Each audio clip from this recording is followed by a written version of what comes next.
జై శ్రీరామ్ అందరికీ నమస్కారం. వెల్కమ్ టు న్యూస్ అఖండ. నేను మీ కస్తూరి శ్రీధర్. మిత్రులారా, ఆపరేషన్ సింధూర్ గురించి మన అమిత్ షా గారు కొన్ని కీలకమైన వ్యాఖ్యలు చేశారు. అవి ఏంటి అన్నది ఈ న్యూస్ ద్వారా మీకు చెప్పే ప్రయత్నం చేస్తా, ఓకేనా? పెహల్గామ్ లో ఉగ్రవాద దేశమైనటువంటి పాకిస్తాన్ కు చెందినటువంటి తీవ్రవాదులు చేసిన తీవ్రవాద దాడికి ప్రతీకారంగా మన భారత ప్రభుత్వం ఆపరేషన్ సింధూర్ను ప్రారంభించి విజయవంతంగా నిర్వహించిన సంగతి మీకు అందరికి కూడా తెలిసిందే. ఈ ఆపరేషన్ సింధూర్ ద్వారా పెద్ద సంఖ్యలో ఈ ఉగ్రవాద దేశమైనటువంటి ఈ పాకిస్తాన్కి చెందినటువంటి తీవ్రవాదులంతా కూడా కుక్క సాగు చచ్చారు. అంతేకాకుండా వాళ్ళ యొక్క తీవ్రవాద స్థావరాలు, అదేవిధంగా శిక్షణా కేంద్రాలు, వాళ్ళ మౌలిక సదుపాయాలు కూడా పూర్తిగా ధ్వంసం అయిపోయినాయి. ఇక ఈ విషయంపై నిన్న మన కేంద్ర హోంశాఖ మంత్రి అయినటువంటి అమిత్ షా గారు ఢిల్లీలో జరిగిన ఒక కార్యక్రమంలో కొన్ని కీలక వ్యాఖ్యలు చేశారు. ఈ సందర్భంగా అమిత్ షా గారు మాట్లాడుతా, పాకిస్తాన్లోని తీవ్రవాద శిబిరాలు, అదేవిధంగా వాళ్ళ శిక్షణ కేంద్రాల లక్ష్యంగా మనం ఆపరేషన్ సింధూర్ను ప్రారంభించినాం. తద్వారా తీవ్రవాదులకు దీటైనటువంటి జవాబు అయితే ఇచ్చినాం. పెహల్గామ్ దాడులతో అన్ని హద్దులు దాటినటువంటి ఈ ఉగ్రవాద దేశమైన పాకిస్తాన్కు చెందినటువంటి తీవ్రవాదులను పూర్తిగా నిర్మూలించడానికి వాళ్ళ స్థావరాలపైన మన భారతీయ సేనలో మెరుపు దాడులు చేసింది.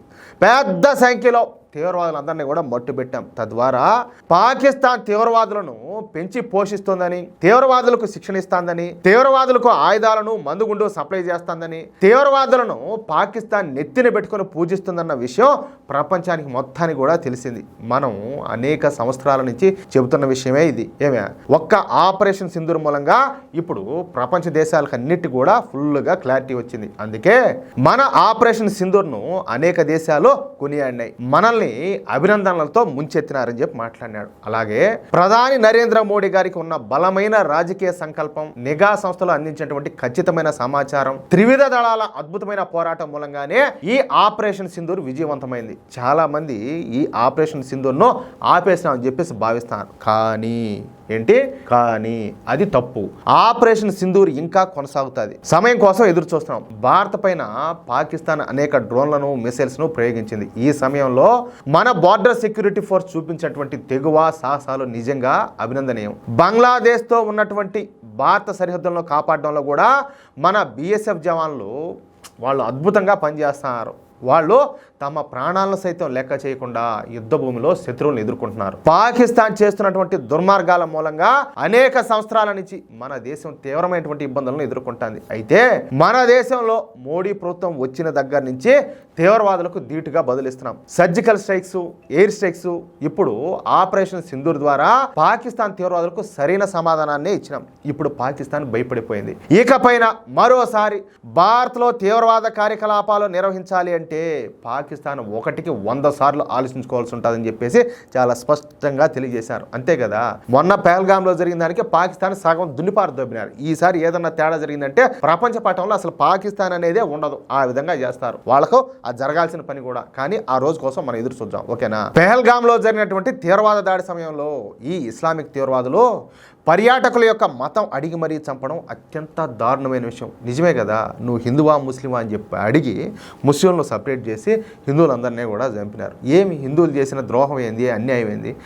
ఈ దేశంలో, ఈ ప్రపంచంలో ఏ దేశంలో కూడా ఉండదు ఆ మాదిరిగా హిందూ ముస్లిం బాయ్ బాయ్ అని చెప్పేసి నెత్తిని పెట్టుకొని అంత సోదరభావంతో చూసిన దానికి ఇదా ప్రతిఫలమా?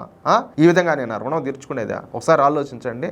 ఈ దాడి వెనక ఖచ్చితంగా ఉగ్రవాద దేశమైనటువంటి పాకిస్తాన్ ఉండాలి. అందుకే ఒక్క తీవ్రవాద స్థావరాలను మాత్రమే ధ్వంసం చేయకుండా పాకిస్తాన్లోని ఎయిర్ ఫోర్స్ బేస్ను కూడా తునాతునకలు చేసేసాం. ఇక ఇప్పుడు పాకిస్తాన్ కోలుకోవాలంటే మరో 2 సంవత్సరాల సమయం పడుతుందంటూ అమిత్ షా గారు కీలక వ్యాఖ్యలు చేయడం విశేషం. అది ఆ కథ. ఏంది మొత్తానికైతే ఈసారి శనికినారు అనుకో అంత గనక అంతే ఏడిమే అడ్డం. పాకిస్తాన్ అనేది ఈసారి 9 వచ్చినా ఎవడు అడ్డం వచ్చినా కూడా ఈసారి పాకిస్తాన్ అనేది ఉండకూడదు. అది ఆ రోజు కోసం ఎదురు చూద్దాం. ఎందుకంటే వాళ్ళు ఉగ్రవాదాన్ని ఆపరు. ఉగ్రవాదంలో ప్రోత్సహించడం, వాళ్ళకు సకల సౌకర్యాలు కల్పించడం, వాళ్ళని తీసుకొచ్చి మన దేశంలో ఏదేదో మానవం సృష్టించాలనుకోవడం, వాళ్ళ ఆలోచనల్లో కానీ వాళ్ళ పనుల్లో కానీ ఎంత మాత్రం కూడా మార్పు అనేది ఉండదు. కాబట్టి ఈసారి మన కొట్టబోయే దెబ్బతో పాకిస్తాన్ దరిద్రం అనేది జీవితంలో జన్మలో అసలు ఇంక ఉండకూడదు. ఆ రోజు కోసం ఎదురు చూద్దాం. ఏమంటారా మిత్రులారా? ఈ న్యూస్ కనుక మీకు నచ్చినట్లయితే, అదేవిధంగా నా మాటలతో మీరు ఏకీభవిస్తే తప్పనిసరిగా ఈ న్యూస్ నలుగురికి షేర్ చేయండి. అలాగే ఇంతవరకు మీరు కనుక మన ఛానల్ను సబ్స్క్రైబ్ చేసుకున్నట్లయితే ప్రతి ఒక్కరు కూడా మన ఛానల్ సబ్స్క్రైబ్ చేసుకోండి, సపోర్ట్ చేయండి ప్లీజ్. జై శ్రీరామ్, జై హింద్.